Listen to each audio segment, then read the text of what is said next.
What is up guys, Danny this side. In this video, I'm going to show you how to fix Steam not enough disk storage. So let's get started.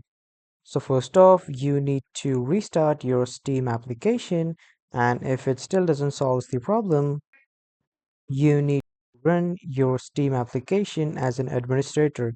So to run your Steam application as an administrator, you need to come to your Windows or desktop. And after that, when you come to your desktop, right click on the Steam application and then you will see the option to run as administrator. Now, what this does is it allows the maximum features to access on your Steam account. And coming to the Steam library, you need to go to the library section and then you need to click on home. From here, you will see all your games. Right click on a game that you doubt that has some issues.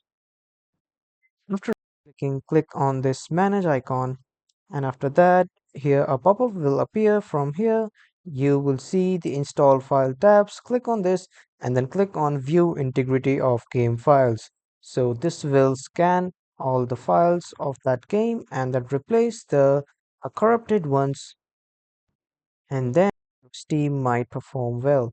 But if it still doesn't solve the problem, on the left side you have the Steam icon. Click on this and then click on settings.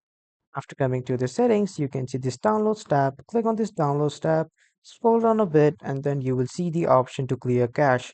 Click on this and this will clear all the cache corrupted files from your Steam's account. So this is how you can fix your disk storage not working on Steam. That was all for this video everyone. Thank you for watching.